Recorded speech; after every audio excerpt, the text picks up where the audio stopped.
Assalamualaikum warahmatullahi wabarakatuh. Kawan-kawan sudah kembali semua, jumpa lagi dengan channel Nasi Lover. Alhamdulillah pada hari ini saya dengan siapa kita kenal? Andi Dinata. Andi Dinata bang Asli Dabo.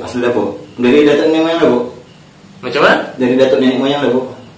Kalau belah bapak Melayu Dabo, kalau mama dari Jawa. Dari Jawa. Orang Jawa Om Boyan. Blasteran. Iya betul. Orang Boyan. Ya. Kampung Boyan. Itulah. Kampung Boyan sama saya dari orang Boyan dari Jawa Timur. Oh bukan belah. Kalau dari Jawa Timurnya ini di Nganjuk. Oh, Nganjuk. Kalau di Jawa Tengahnya di Kebumen. Tapi kalau bapak memang asli Kampung Boyan. Oh iya, maksudnya kalau ngikut sejarah gitu, nama Kampung Boyan itu asal masalahnya dari Bawean. Iya betul. Dari Jawa Timur Bawean. Orang Boyan. Nah, itu orang Boyan asli tadi. Udah. Dia di Andi pandai bahasa Jawa ya? Sampai sekali tak paham. Gitu kan? Karena memang lingkungan kan dari dulu memang lingkungan Melayu. Jadi Tak pernah menuju kampung mak balik. Tak pernah. Tak pernah. Itu jadi macam gini. Ada juga saudara kita dari Jawa yang tengok komen video channel Nasi Lover ni, dia komen dari Jogja, ada dari Jawa Tengah kan komen. Itu dia. Kita memang dekat Melayu ni macam-macam kita asimilasi terjadi macam-macam dengan bermacam-macam suku dekat sini.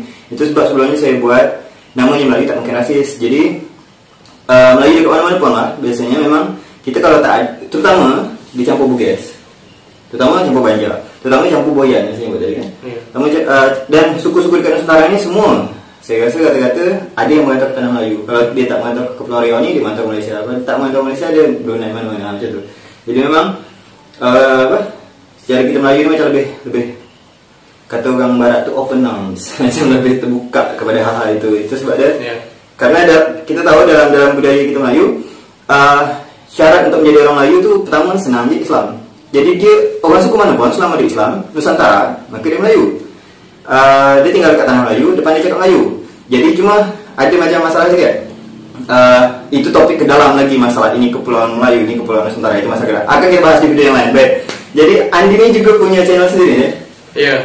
Apa tu nama channel? Namanya Andi Dinata, pakai ANDYDENATA. Kita beri linknya di bawah Insyaallah. Okey. Andi, nama apa tu YouTube-nya? Kami mungkin karena lebih peduli kepada edukasi pendidikan, peduli dengan akhlak anak, jadi kami coba bikin konten itu isinya tentang nasyid, kemudian musik-musik positif yang mudah-mudahan lah menginspirasi. Tentu untuk ambil gambarnya kita coba penggambarannya kita ini di lingkungan Dabo. Nah, pernah juga di Pekanbaru, suasana Melayu lah. Andi pernah kuliah di Pekanbaru ya? Iya. Ni mana? Iya. Itu jadi untuk kawan yang nak tengok hasil karya Andi, entah nasyid apa semua, silakan. Dah ada belum cover lagu nasyid dari grup nasyid nomor 1 dekat dunia disebut-sebut, iaitu dari Malaysia, nama dia Rehan. Kalau di belum YouTube kami belum ada. Cuma kalau tampil-tampil pernah bawa. Lagu apa je tu? Ya. Macam ini lagunya Nazri Johani, Muslimah. Saya sangat suka betul. Itu saya kalau boleh request, saya minta beberapa lagu Rehan di cover. Macam Peristiwa Subuh. Itu saya ada. Peristiwa Subuh. Betul lagu ini ya, lama. Dengan yang dimulakan dengan Bismillah itu saja. Mudah-mudahan bisa Andi cover nanti. Okay? Ke kawan yang suka dengan nasyid apa semua silakan subscribe channel. Dah berapa subscriber sekarang? Alhamdulillah baru ya, masih kalah sama abang kita ni. Tak apa. 1,400 lebih lah. Itu hari ni 1,400 lebih. Tahun depan boleh jadi dia lebih banyak daripada Nasi Lover tu. Biasa macam tu dekat sama je, yang lebih banyak sama je. Biasa je dekat itu kan. Ada kadang ni sikit tiba-tiba jadi banyak, biasa. Tergantung karya masing-masing. Dan juga tergantung logaritma dari YouTube biasa. Silakan support salah satu YouTuber Dabo yang saya rasa berkualitas. Dia punya kualitas. Amin. Mudah-mudahan di hal nasyid ini, mudah-mudahan kita berdoa selalu supaya konsisten Amin. Dan berjuang dari apa yang memang awak rasa itu memang perlu untuk awak perjuangan terus. Okay? Ya, jadi macam mana kita berbual tentang hari raya tahun ini? Macam mana rasa awak tahun ini? Semenjak saya beristri, kebetulan istri kan orang dari tanah seberang Hmm. di Pekanbaru. Jadi semenjak itu saya merasa bahwa walaupun di sana juga Melayu, ternyata Melayu itu banyak kan, banyak macam, Betul. luar biasa. Betul. Nah jadi kalau di sana itu dia tentu tak dapat merasa suasana di dapur. Jadi dia dulu rindu betul. Jadi sebetulnya ada efek positif juga untuk saya pribadi sendiri. Jadi tahun ini kami tidak dibolehkan untuk pulang kampung ke Pekanbaru. Jadi Pulang kampung istri. ya ke kampung istri gitu kan. Jadi dapat beraya di sini. Tapi memang kalau tiap tahun tuh memang jatahnya balik ke sana. Karena kerja kan di sini gitu kan, suami istri. Itulah kita kesian juga dengan kekawan kita, saudara kita yang mungkin tahu ke Pekanbaru tak dapat balik nih. Kena Oh iya, lockdown ni kan. Itu banyak kesian. mahasiswa. Orang ni dah beli tiket jauh hari tapi tak dapat balik. Ramai macam tu ada kan. Itulah kesian juga. Jadi agaknya Andi tak masalah, tapi agaknya orang rumah ni masalahnya. Iya. Jadi harus pandai-pandai. Macam mana? Bila rencana kalau lah pesawat buka ni? Ya insyaAllah mudah-mudahan setelah wabah pandemi ini kan dapatlah bersubur ke sana. Bulan depan ke kan? Bulan depan dia tanya dengan pesawat buka. Nampaknya belum lah. Karena harus rapid test dulu kan. Banyak proses. Banyak macam. Tapi mungkin untuk kawan-kawan biarlah di rumah aja lah dulu. Kita stay at home kan. Mudah-mudahan Allah selalu berikan kesehatan untuk kita semua. Jadi dijauhkanlah dari wabah ini. Memang sangat berbahaya. Baik, Andi lahir tahun 91 tadi ya? Iya, 91 di Dabuk. Di Dabuk. Terasa tak bahawa hari kita nak nyambut Syawal di ujung Ramadan tahun dulu dengan tahun sekarang? Apa tu rasa Andi? Kalau abang macam rasa rindu nak main pesta pances. Rindu nak main mercon Cina yang besar-besar tu. Betul yeah. Sekarang tak boleh lagi. Kalau Andi apa tu yang Andi rindu betul dari zaman dulu? Yang jelas macam zaman kita dulu kan, kalau macam kami kan generasi 90-an kan, lebih dikenal dengan itu. Boleh kata generasi terakhir untuk zaman kita rasanya. Betul-betul apa ya, transpose lah, pergeseran kan. Nah, antara dari zaman dulu sampai ke era digital sekarang. Jadi kalau sekarang tuh lucunya tuh apa-apa main mercon misalnya Android, mancing Android. Jadi itu jadi nampaknya kurang dapat kesannya. Tapi kalau kita dulu memang bertualang kan, basic tu seru. Bulan puasa tapi berendam dekat air ini. Ya. Batu daun. Mandi sungai. Pisang orang ambil ditebang untuk kapal-kapal. Ada pula kadang dengan orang tua yang suka berlatih dengan kita hidup bedal, nala ke rumah dia. Kami kecil, nala ke rumah nanti hari minta maaf diberi juga. Itu memang. Tak lupa nih, mercon busi. Dari busi-busi motor kan, kita buat. Jauh beda lah. Kalau dulu betul-betul meriah, suasana kampung itu terasa. Tapi kalau sekarang memang banyak juga positifnya. Era modern lebih ramai, tapi tetap kalau dibilang sedap tu macam dulu. Itulah. Bagi kita, tapi sekarang untuk generasi milenial saat ini kan. Jadi macam ni, kita dekat sini alhamdulillah kita lagi dapat melaksanakan tarawih. Ya, alhamdulillah. Lepas tu solat dengan ramah. Banyak saudara kita dekat Indonesia, Malaysia, Singapura, Brunei, saudara Muslim kita yang tak dapat melakukan hal yang sama macam kita. Jadi macam mana ni Andi menilai dia? Sebetulnya terima kasih juga lah untuk pemerintah kabupaten kan, yang sudah berani lockdown sendiri gitu kan, mengambil kebijakan. Jadi alhamdulillah masyarakat hingga ini aman. Sampai saat ini kan kita masih hijau. Kita kalau Karimun kuning, Batam Pinang merah. Ya mudah-mudahan dijauhkanlah kita dari wabah. Mudah-mudahan Lingga memang terus masih kosong. Mudah-mudahan lah. Ya, walaupun terasa riang juga nih orang kita tahu sendiri kita interaksi kita. Iya. Walaupun tak macam normal biasa, tapi interaksi itu lagi kuat gitu. Iya. Tapi mudah-mudahan kita aman tu, mudah-mudahan. Amin. Lepas tu ni banyak yang akhirnya macam kita tahu sendiri kan, yang tak dapat balik kampung tadi, yang tak dapat beribadah dengan macam biasa tadi, macam tahun-tahun normal biasanya, merasa sedih dengan ini. Macam mana tu? Andi ada pesan tak kira dengan kawan kita yang terpaksa tak dapat balik kampung berasa dia ni tak dapat beribadah macam normal ke masjid ke surau kan? Kalau macam zaman kami dulu itu tak dapat balik kampung itu karena masalah ekonomi. Jadi kuliah pekan dulu naik kapal kayu, kapal Jambi. Sekarang akses keluar daripada Dabuk ni, daripada Lingga ini kan luar biasa banyak. Ada roro, pesawat, jadi banyak pilihan, banyak opsi kan untuk kita. Jadi untuk adik-adik tingkat sama masyarakat Lingga yang di luar itu tak bersabar. Ini memang ujian lah untuk kita semua gitu kan. Yang mudah-mudahan lah cepat berlalu benda ni kan. Kan memang sejalan dengan hadis Nabi. Apabila kalau satu negeri itu terkena wabah, maka kita jangan memasukinya. Betul. Nah, kita yang udah di dalam jangan keluar. Nah, untuk memutuskan mata rantai itu kan. Betul. Mungkin permasalahan ekonomi lah sekarang yang betul-betul dihadapi. Kita Jadi ya berdoa lah kita sama-sama mudah-mudahan kan cepat berlalu wabah ini mudah-mudahan. Amin. betul. Kalau kita ngikut sejarah pun, salah satu ilmuwan ternama Islam, Ibn Sina ataupun Avicenna, dikenal orang barat sana. Dia pun pada zaman Black Death, kalau tak salah saya ada wabah zaman dulu tu, macam kita tak tahu apakah itu lebih dahsyat daripada corona sekarang ni ataukah sama macam zaman flu Spanyol tahun selepas perang dunia satu tu kan.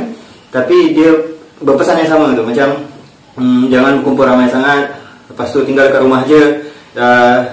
Saran dia yang lain, menghibur dekat rumah. Zaman tu kan belum ada Android ni, bermainlah musik, mainlah lagu dekat rumah. Di zaman tu kan bernyanyi lah apa tu. Jadi macam melawan energi negatif dari virus ni dengan energi positif dari semangat itu di dalam rumah masing-masing. Itu kata saya filem ni diambil oleh filem Rusia, filem zaman masih Uni Soviet dulu.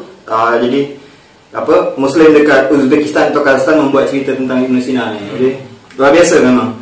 Itu kalau kita tengok sejarah dunia barat, memang ini selalu berulang macam gini. Nak dikata 100 tahun sekali, kita macam teori konspirasi pula kan.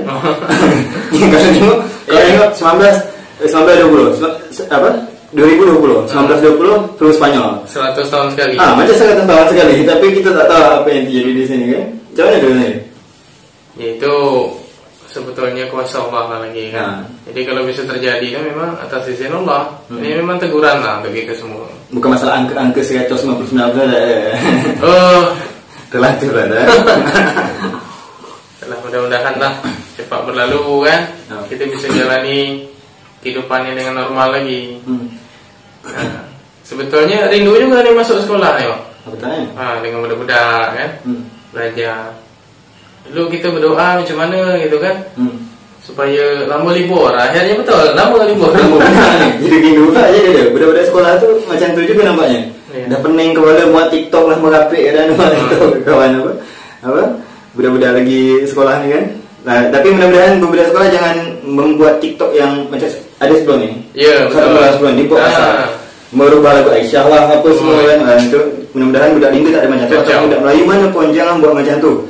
Kalau buat TikTok ya buat yang biasa je, atau berkarya dengan susah payah ya. Yang berkualitas. Berkualitas. Jadi jangan yang sampai nesta agama.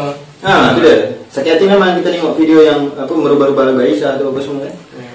Okey, baik. Jadi terakhir sekali, Andi dulu Andi sekarang atau dulu? Sekarang masih guru agama ni, ustaz di pesantren. Ya, kalau di pesantren bantu-bantu je, tim kreatif lah di situ. Alhamdulillah. Tapi sekarang kan tugasnya di SDM tingkat. Jadi kenal akrab dengan Pak Fatah kawan saya di pesantren. Bang Fatah. Tahu. Okey. Okey, jadi gini. Jadi coba diapakan kan? Saya percaya aja nih dengan salah seorang guru daripada pesantren itu, dia percaya tentang saya. Jadi macam ni. Kita dekat sini karena corona, karena Covid ni dah macam ni.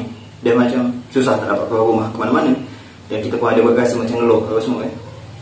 Tapi coba kita ingat macam mana saudara kita yang ada dekat Syria, ada dekat Iraq, ada dekat Afghanistan, yang sudah mulai dari tahun 2004 dulu terpaksa hari raya tak macam biasa. Iraq sekali-kali itu akhirnya hidupnya jadi susah. Sekarang kena pegang politik semua segala macam. Dan juga Syria, bayangkan budak-budak kecil yang tahun sebelum ini dia berbahagia berharaya dengan mewah dekat negara yang maju itu dengan minyak yang sebanyak itu, akhirnya kena perang, tahun ni tak dapat berharaya.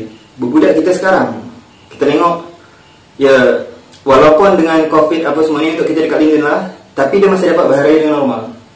Tapi ada komen saudara kita dari Kuala Lumpur, tanya buat dekat Kuala Lumpur, berbudak kecil tak macam biasa, tak datang ke rumah macam biasa, tak dapat melakukan hal yang biasa. Betul, jadi macam ini kita, ini akhirnya semua dunia macam ni. Tapi sebelum ini, saudara kita di Syria, di Palestin, di Iraq, di Afghanistan, di Kashmir yang mengalami ini terus. Bahkan kita tak boleh lupa, kita menolak untuk lupa saudara kita dekat Bosnia, tragedi tahun 92-95 dikhianati oleh satu bangsa lain. Bukan bangsa Bosnia kan, dia bangsa lain yang menyerang bangsa Bosnia ni hanya kerana bangsa Bosnia ni adalah Islam. Dengan alasan itu akhirnya terjadi pengkhianatan itu di dalam satu negara itu, akhirnya terjadi perang besar dan banyaklah korban Muslim Bosnia dekat sana. Kita bayangkan hidup yang damai Muslim Bosnia pada saat itu. Jadi kita nyebut Indonesia nyebut Bosnia ni macam bule Eropah, bule Muslim. Kerana dekat Eropah sana yang termasuk yang ramai Islam ni, ada Bosnia, ada Albania apa semua, ada Kosovo juga yang juga mengalami konflik ini. Jadi saya ngikut kisah Bosnia dari kecil. Ada buletin zaman tu, surat khabar kecil gitu kan, tentang cerita tentang Bosnia ni. Jadi dari kecil, sejarah Islam pertama yang saya baca, ataupun permasalahan Islam yang konflik perang yang pertama saya baca adalah Bosnia. Jadi tertanam. Mohon doanya juga untuk kawan-kawan. Saya betul-betul teringin nak datang ke Bosnia. Jadi kalau dapat tahun depan, mudah-mudahan saya dapat buat vlog ke Bosnia. Tak tahu, saya macam rasa rindu. Dekat sini akhirnya saya cerita ni kan, rasa rindu dengan Sarajevo, rasa rindu dengan Muslim-Muslim di Bosnia yang ada satu tempat ni sekarang kerana konflik ni dia macam perkuburan ni sekarang masuk wilayah daripada Republik Srpska, susah nak nyebut SPRS itu bahasa sana kan. Tapi dulu tu orang Muslim dimakamkan ke sana. Jadi apakah kalau kita nak berziarah ke sana nanti harus minta izin ke pihak Bosnia atau ke pihak Republik Srpska ni, atau macam mana kita nak menuju sana? Tapi rasa ingin kerana yang dikuburkan dekat sana adalah orang-orang yang korban daripada keganasan ataupun pengkhianatan pihak Serbia ini. Itu selama 3 tahun pegang. Macam mana susahnya. Kita alhamdulillah walaupun ini kita merasa terancam kepada virus, tapi kita tak terancam macam dibunuh langsung, disiksa langsung, terancam tak dapat solat dalam keadaan bersih. Kita COVID masih solat dengan keadaan bersih minimal kan? Kita walaupun solat dekat rumah, tapi dekat sana ya terpaksa tayamum apa semua kena kondisi perang. Panjang daerah konflik. Macam mana sana? Itu memang alhamdulillah Indonesia ni masih dijaga lah, walaupun banyak kabar-kabar kan. Oh kita ni terjajah tu beda zaman dulu. Kalau dulu macam dari Belanda, Jepang itu kan memang ngeri lah kan. Tapi kalau sekarang kan cara jajahnya tu ya lewat ini edukasi pendidikan, lewat apa namanya? Guswa Fitri lewat virtual lah, banyak dari internet kan. Nah jadi perang lebih kepada teknologi sekarang, perang peradaban. Jadi kita seharusnya lebih bersyukur lah. Alhamdulillah kalau kita nak Idul Fitri di sini walaupun virus kan masih sedap. Tapi kalau di sana orang nak makan di masjid, makan di raya tu apa? Sebentar-bentar nuklir kan, sebentar bom, kesian. Mudah-mudahan pakai yang fosfor putih tu, aduh kesian yang budak-budak. Seharusnya anak-anak itu makan roti dekat bapa dia, tapi ketika meninggal rotinya tu tercampur. Nah, kesian, miris. Orang ni seharusnya itu tak seperti itu. Kalau kita tengok gambar-gambar foto-foto zaman sekarang ni, kita tengok hancurnya kota Aleppo, hancurnya kota Baghdad misalnya. Kita tengok foto tu zaman sekarang, kita bandingkan dengan sebelumnya. Sebelum adanya perang, betapa kayanya orang. Jadi jauh lebih kaya, lebih makmur daripada kita. Ya, betul. Kan minyak dan apa semua. Tapi tiba-tiba dia harus 180 derajat langsung berubah hidupnya tu. Kita COVID ni macam ni juga, cuma macam pelan-pelan lah, tak langsung macam ni. Tapi benar-benar jauh sekali benar-benar dapat selesai cepat masalah COVID ni. Oke, di antara semua negara-negara Islam di luar Asia Tenggara yang Andi nak pergi mana, negara mana kira-kira? Selain Mekah, Madinah pasti itu kan? Brunei Darussalam. Oh, itu masih dalam Asia Tenggara. Oke. Nak ke Brunei Darussalam. Kenapa sana? Nak jumpa sama ini Sultan Hasan Al-Bolkiah. Wah, ini salah satu fan Sultan Hasan Al-Bolkiah nampaknya. Kemudian kalau Asia Nah. Kalau Asia ada nak jumpa artis nasyid yang inilah mendunia. Macam dari Lebanon kan siapa? Marzen. Marzen. Kemudian ada Umar Al-Khadir, ada Sami Yusuf, ngefans betul. Mantap. Jadi kiblat memang kesana kalau musik kami kan. Dia memang luar biasa tu. Mudah-mudahan lah. Kita itu je perbincangan kita dengan Andi hari ini. Jadi jangan lupa tadi untuk subscribe juga channel Andi untuk para penikmat nasyid tadi ni. Andi fokus di nasyid dia atau ada video-video lain? Kalau kami insyaAllah konsisten di nasyid. Okey, mantap. Musik positif. Di situ ada kapela, musik mulut, doa orang tua. Jadi kita kemas lebih inilah menyenangkan kan. Pakai beatbox lebih modern gitu. Mudah-mudahan lah. Mantap. Mudah-mudahan kawan-kawan semua dari buat lagu sendiri? Masih cover atau dari? Cover ada, lagu sendiri ada. Jadi lagu kami itu untuk keluarga, untuk istri, untuk anak. Boleh saya nyumbang satu lagu ciptaan saya nanti ya? Boleh, boleh betul. Ada satu lagu yang berhubungan dengan religi gitu, tapi memang belum saya publikasikan. Tapi nanti kita bikin bersama. Jadi kalau nasyid ni bukan hanya sekedar kita mengajak solat ibadah, atau biasa lebih kepada akhlak, contoh uswatun hasanah gitu kan, banyak lah. Mudah-mudahan lah. Kalau khususnya kalau macam di Dabo ini mungkin warna baru. Jadi masyarakat punya pilihan, bukannya hanya lagu dangdut aja kalau acara gitu kan. Mudah-mudahan lah. Doakan abang cepat kahwin, jadi abang undang abang. Oke, baiklah kawan, itu je bual ringan kita dengan Andi, salah seorang YouTuber Dabo yang berkarya terus di bidang nasyidnya, dan juga dia juga seorang pendidik, seorang guru dekat sekolah dasar ya, dan juga di pesantren juga sekaligus.